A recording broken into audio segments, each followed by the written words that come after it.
اللہ اللہ اللہ اللہ اللہ۔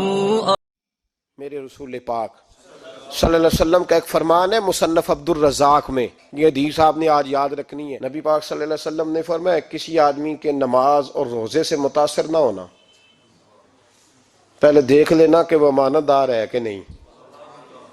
کسی کے نماز روزے سے متاثر نہیں ہونا، پہلے دیکھ لینا کہ دیانت دار ہے کہ دیکھنا لوگوں کی جیبوں پہ کتنی نظریں ڈالتا ہے۔ فرمایا بہت سارے نماز روزے والے دھوکے بازی کرتے ہیں، دیانتی نہ کریں، اپنے عہدے کا پاس رکھیں، اپنے منصب کا خیال رکھیں۔ عہدے جس جگہ آپ موجود ہیں آپ کی ذمہ داری ہے۔ میرے رسول پاک صلی اللہ علیہ وسلم نے فرمایا ہر بندہ تم میں سے نگران ہے، اور جو اس کی رعایا ہے اس کے بارے میں اس نے جواب دینا ہے۔ کبھی بھی بددیانتی نہ کریں۔ ہم لوگوں کا پہلے اعتماد حاصل کرتے ہیں، پھر اس اعتماد کو ٹھیس پہنچاتے ہیں۔ اس کا نقصان پتہ کیا ہوتا ہے؟ دنیا میں سب سے کمزور شخص وہ ہوتا ہے جس پر کوئی اعتبار نہیں کرتا۔ جس کا اعتماد ضائع ہو جائے وہ آدمی بکھر جاتا ہے۔ کبھی بھی دھوکہ دہی کی پالیسی نہ بنائیں۔ ہم لوگوں سے مفادات لینے کے لیے اپنے رویے میٹھے کرتے ہیں، اور جب کام نکل جاتا ہے پھر ہمارے رویے بدل جاتے ہیں۔ یہ دھوکہ ہے، یہ بددیانتی ہے۔ اس کو اللہ رسول نے پسند نہیں کیا۔ میرے نبی پاک علیہ السلام نے فرمایا جس میں تین باتیں پائی جائیں وہ تو منافق ہے۔ اگرچہ علماء کہتے ہیں یہاں منافق اعتقادی مراد نہیں، منافق عملی مراد ہے، لیکن حضور نے فرمایا منافق ہے۔ یا رسول اللہ کون؟ فرمایا وہ بندہ جب بات کرے تو جھوٹ بولے، جب وعدہ کرے تو مخالفت کرے، جب امانت رکھی جائے تو بددیانتی کرے، یہ تو بندہ منافق ہے۔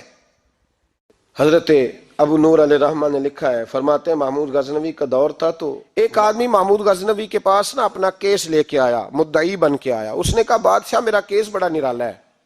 بادشاہ سلامت نے کہا وہ کس طرح؟ کہنے لگا یہ میرے پاس ایک تھیلی ہے، میں نہ سفر پہ جانے لگا تو یہ تھیلی پوری ہیروں کی بھری ہوئی تھی۔ فلاں علاقے کے جو قاضی صاحب ہے نا، میں جاتی دفعہ میں کہیں سفر پہ جا رہا تھا تو میں ان کے پاس چھوڑ گیا کہ رستہ لمبا ہے، کہیں کوئی مجھ سے چھین نہ لے، ہیروں کی بھری ہوئی تھی۔ کچھ دنوں کے بعد میں واپس آیا ہوں، قاضی صاحب نے مجھے تھیلی واپس کی ہے تو اس میں ہیروں کی بجائے کھوٹے سکے نکلے ہیں۔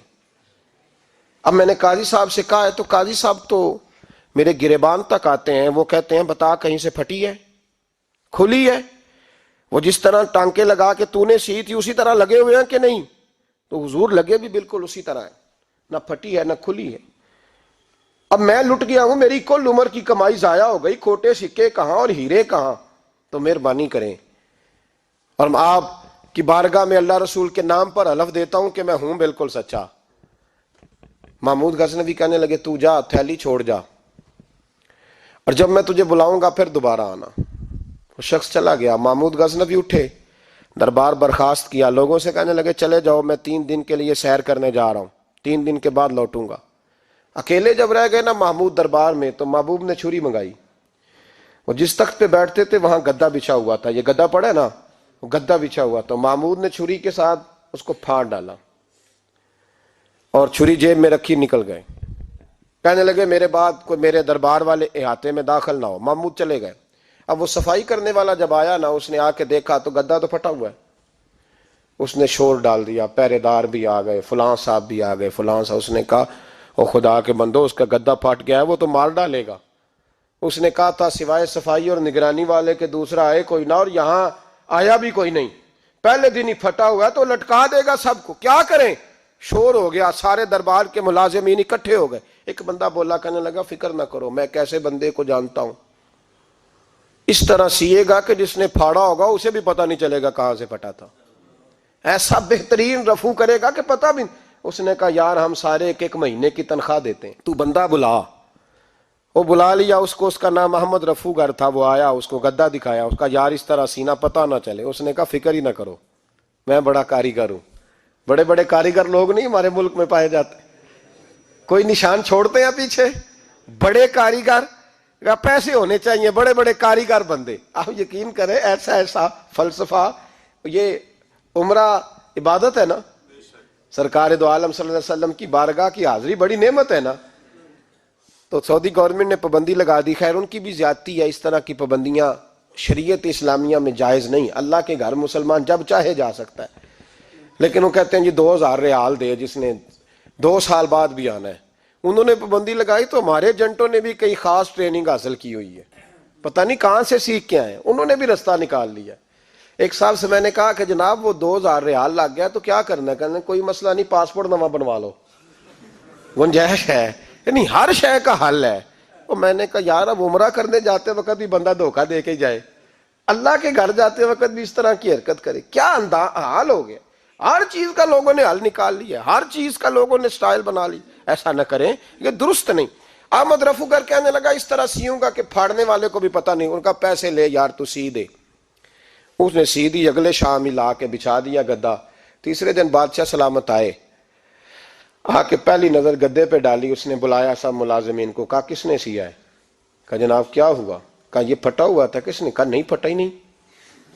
وہ کہنے لگے بنو بات, میں خود پھاڑ کے گیا تھا. تو بتاؤ صحیح سیا کس نے ہے؟ کہا جناب آپ پھاڑ کے گئے تھے تو بتایا کیوں نہیں؟ فرمانے لگے اسی لیے تو بتایا نہیں تھا کہ تم خود تحقیق کر لو. بلاؤ بتاؤ سیا کس نے. تو بلا لیا. احمد رفو گر آ گیا. اس کو جب بلا کے سامنے بادشاہ کھڑا کیا, کہا بھائی تو نے سیا ہے؟ کہنے لگا حضور آپ کے سارے ملازم کٹھے ہو کے آئے تھے, میری غلطی کوئی نہیں. کہا نہیں یار تو بڑا کاریگر ہے, میں نے اپنے ہاتھ سے پھاڑا تھا پر مجھے بھی نہیں پتا چل رہا کہاں سے پھٹا تھا. اچھا یہ بتا یہ تھیلی جو ہے یہ بھی تو نے سی تھی؟ اس نے کہا جی آپ کے خادم کا ہی کارنامہ ہے. وہ فلانے علاقے کے قاضی صاحب آئے تھے, اس میں سے ہیرے نکال کے تو کھوٹے سکے بھرے تھے, تو مجھے بھی تھوڑا سا حصہ ملا تھا. محمود نے سارے گواہ بھی اکٹھے کر لیے, ثبوت بھی اکٹھے کر لیے. پھر قاضی کو بلایا, پہلے سارے ثبوت اور گواہ کیس حل کر لیا. پھر ہمارے ہاں یہ حال ہوتا ہے کہ مدعی 2-3 ہفتے کے بعد خود ہی ہاتھ باندھ جاتا ہے, کہنا تسی میری جان چھڈو, مجرم پھڑو پاوے نہ پڑھو. وہ کہتا ہے مجھے معافی دو, میں رہا. ظلم ہے نا, ظلم زیادتی ہے کہ جو بیچارہ اتنے سوال مجرم سے نہیں ہوتے جتنے مدعی سے ہوتے ہیں. آپ یقین کریں اتنے سوالات ہوتے, بیچارہ ہف جاتا ہے. یہ طریقہ درست تو نہیں. ایک لٹ گیا اور دوسرا طرح طرح کے سوالوں کے جواب دیتا پھرے بیچارہ. سارے ثبوت اکٹھے کر کے قاضی صاحب کو بلایا تنہائی میں لے جا کے.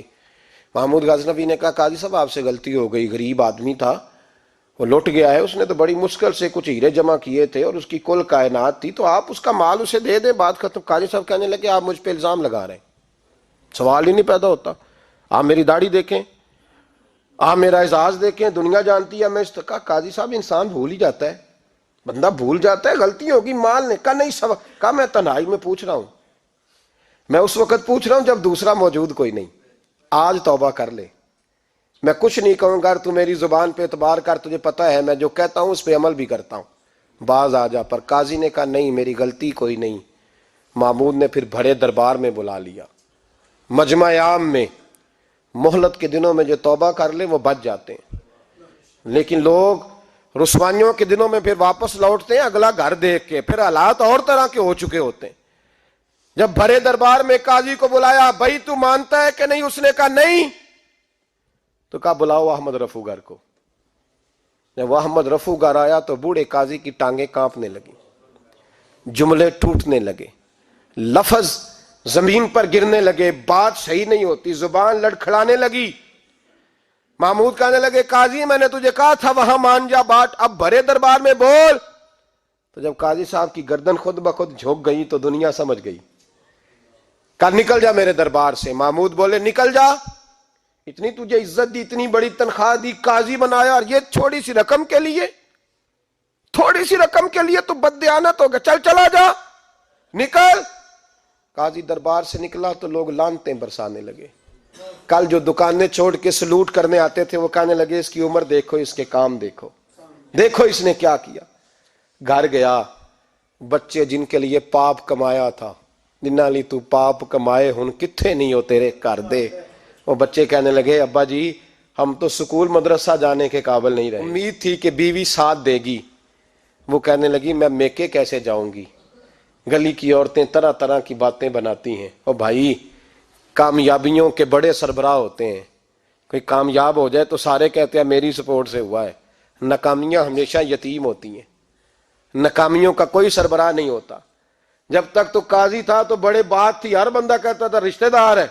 رسوائی ہو گئی تو وہ تیری آنکھ ہو یا سنگ ملامت کی چبھن, کون پہنچا ہے میرے درد کی گہرائی تک, دور شہرت میں تو یاروں نے کیا یاد بہت، ساتھ آیا نہ کوئی کوچے رسوائی تک، اور میاں صاحب کہنے لگے ساری عمر ہی آٹا گد ہے، میں لکھاں کیتے نہیں پیڑے، اب وقت آیا ہی تے محمد بخشا کوئی نہیں ہوں بیٹھا نیڑے، حالات ہی بدل گئے۔ قاضی خاموشی سے اندر چلا گیا، اپنی رسوائی سمیٹ کے بستر پہ لیٹا، نہ روٹی کی بھوک لگی، نہ پانی کی پیاس لگی، نہ نیند آئی، ساری رات تڑپتا رہا۔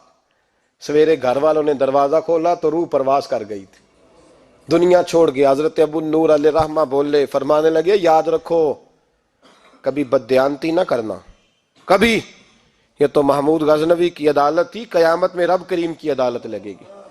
اور فرمایا وہاں تو گواہی دینے والا احمد رفو گر تھا، قیامت میں تو تمہارے اپنے ہاتھ پیر گواہیاں دیں گے، ہمارا اپنا وجود گواہی دے گا۔ اور فرمایا یہاں تو لعنتیں دنیا دار برساتے تھے، وہاں فرشتے ہوں گے۔ اور قاضی کو تو موت آ گئی تھی، قیامت میں تو دوبارہ موت بھی کوئی نہیں آئے گی، وہاں تو رہنا ہے اور سہنا ہے۔ اتنی بددیانتی معاشرے میں، اتنی بددیانتی ہر جگہ۔ اس معاشرے کا بھی کچھ بنے گا جہاں دوائی بھی خالص نہ ملے، یا دوائی میں بھی بددیانتی ہو، لوگ اپنے بچے کو آکسفورڈ یونیورسٹی میں پڑھانے کے لیے غریبوں کے بچوں کے رگوں میں جو دوائی اتارے وہ بھی 2 نمبر۔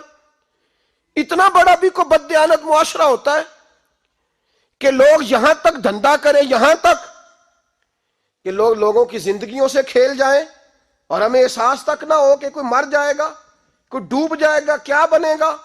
اور جس نے وہ اپنی رجسٹر کی دوائی کی، اس نے 2-4 لاکھ روپیہ لیا اور اس نے یہ نہیں سوچا کتنے انسان میری وجہ سے مریں گے۔ قتل صرف یہ تو نہیں ہوتا گولی مار کے مار دینا، لوگوں کی زندگیوں سے لوگ کھیل جاتے ہیں، لوگ تباہی کر جاتے ہیں، لیکن بددیانتی سے باز نہیں آتے۔ میرے رسول پاک علیہ السلام کے غلاموں، نبی پاک صلی اللہ علیہ وسلم نے ذرا سی بددیانتی، اور صحابہ کا یہ مزاج تھا، اتنی سی بھی کبھی ان سے غلطی ہوتی تو تڑپ جاتے۔